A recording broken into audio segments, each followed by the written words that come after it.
வணக்கம் நண்பர்களே, welcome to உங்கள் கைமணம். இன்னைக்கு ஒரு அருமையான கேசரி செய்ய போகிறோம், பார்க்கலாம் வாங்க.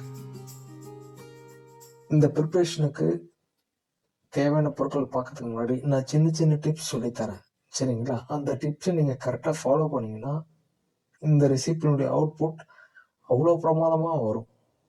கண்டிப்பாக சொல்கிறேன், ஸ்வீட் பிடிக்காத ஆளுங்க கூட பார்த்தீங்கன்னா ரொம்ப விரும்பி சாப்பிடுவாங்க, சரிங்களா? மேலும் உங்களுக்காக நல்ல நல்ல வீடியோ, அதுவும் சமையல் வீடியோ காத்துட்டு இருக்கு, சரிங்களா?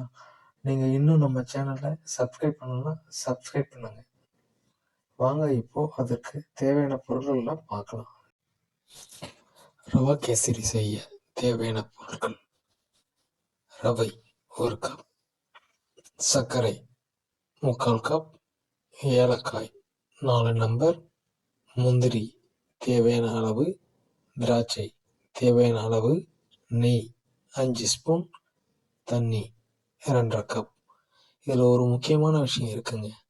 எந்த கப்பில் நீங்கள் ரவையை அளந்தீங்களோ அதே கப்பில் தான் சர்க்கரையும் தண்ணியும் அளக்கணும். கேசரி பவுடர் தேவையான அளவு, இது ஆப்ஷனல் தாங்க. இதை விட நீங்கள் குங்குமப்பூ சேர்த்து செஞ்சீங்கன்னாக்கா ரொம்ப நல்லா இருக்கும், உடம்புக்கும் ஹெல்த்தி கூட. சரி வாங்க, ரவா கேசரி எப்படி செய்யலாம்னு பார்க்கலாம். அடுப்பை பற்ற வச்சுட்டு ஒரு கடாயில் 2 ஸ்பூன் நெய் விடுங்க. நெய் காஞ்சதும் எடுத்து வச்சுருந்த முந்திரியை நல்லா கோல்டன் கலர் வரைக்கும் ஃப்ரை பண்ணுங்கள், கருகாமல் பார்த்துக்குங்க, சரிங்களா? அடுத்தது திராட்சையும் அதே போல் ஃப்ரை பண்ணிக்கோங்க, சரிங்களா?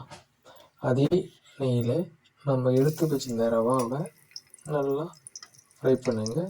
ரவா தீஞ்சிடக்கூடாது, ஜாக்கிரதையாக பண்ணுங்கள். இது ஃப்ரை பண்ணும்போது நமக்கு ஒரு ரவா நல்ல ஒரு வாசனையை கொடுக்கும், அதுக்காக தான் நம்ம ஃப்ரை பண்ணுறோம். அதுவும் இல்லாமல் டேஸ்ட்டும் பார்த்தீங்கன்னாக்கா உங்களுக்கு அவ்வளோ பிரமாதமாக இருக்கும், சரிங்களா? அடுத்து நம்ம அளந்து வச்சுருந்த 2.5 கப் தண்ணியை சேர்த்து அதன் கூட ஏலக்காய், கேசரி பவுடரை சேர்த்து நல்லா கொதி வர வரைக்கும் வெயிட் பண்ணுங்க. ஏலக்காவை இடித்து போடுங்க. ஏன் சொல்கிறேன்னாக்கா பவுடராக்கி போடாதீங்க, இடித்து போட்டிங்கன்னா நல்ல ஒரு ஃப்ளேவர் கிடைக்கும், சரிங்களா? நல்லா கொதி வரைக்கும் வெயிட் பண்ணிவிட்டு கொதி வந்ததும் நம்ம எடுத்து வச்சிருந்த ரவாவை கொஞ்சம் கொஞ்சமாக சேர்த்து நல்லா மிக்ஸ் பண்ணுங்க, சரிங்களா? கெட்டி பதம் இல்லாமல் பார்த்துக்கங்க. இந்த மாதிரி ஒரு ஸ்டேஜ் உங்களுக்கு வரும்போது அடுத்தது நம்ம எடுத்து வச்சுருந்த அந்த சர்க்கரையை உள்ள சேருங்க, சேர்த்து நல்லா மிக்ஸ் பண்ணி விடுங்க, சரிங்களா? மிக்ஸ் பண்ணி விடக்குள்ள கேசரி நல்லா இலகி வரும்.